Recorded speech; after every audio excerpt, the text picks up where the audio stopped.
Hi there, first graders. This week I want you to work on small moments writing. It's been a while since we worked on this kind of writing, so I wanted to give you a little refresher and a review of what this kind of writing is and what it looks like.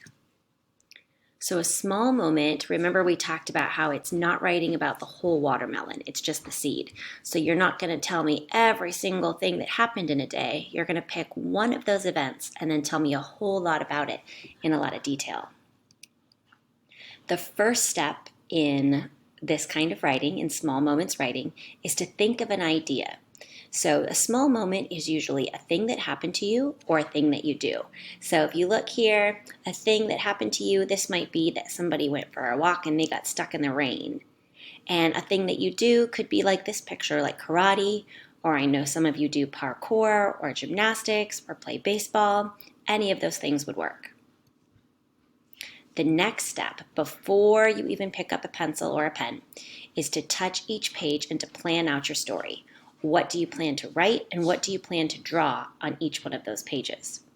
Now, this says that you should then sketch across the pages. I know that some of you like to write your words first, so I'm going to leave that up to you if you want to sketch your pictures or if you want to write your words.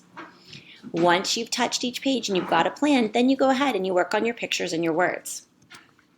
When you think that your story is all the way done, you're going to go back and reread and make sure that you've got all the really important details in your story, like who was there, what happened, where did it happen, when did it happen, how did it happen. If you want to use this checklist to,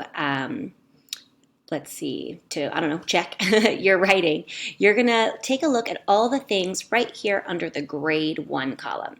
And you're going to ask yourself, did I write about when I did something? Not yet. Starting to, yes.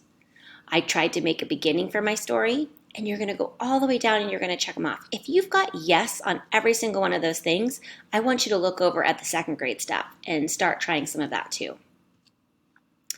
I included here for you a student writing sample.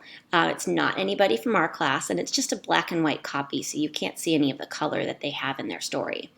One thing that this story does really well is they have a lot of detail, and I really like how they've got labels and some speech bubbles happening in their pictures as well.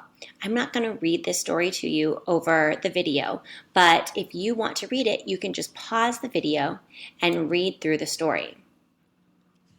I'm going to try and see if I can move me out of the way for a minute there so that you can see the whole story. And notice how they've numbered the pages as well.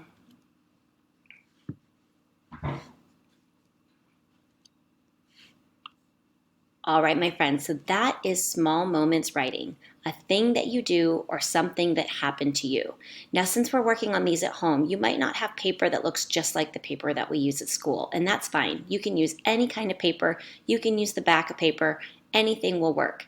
Pencil, pen, whatever you've got at home, but I want you to give it a try. Write a small moment story. When you're done, you can take a picture of it and post it to Seesaw. You could record your voice reading it to me, or you could just email me a picture of your finished story. All right, off you go, writers.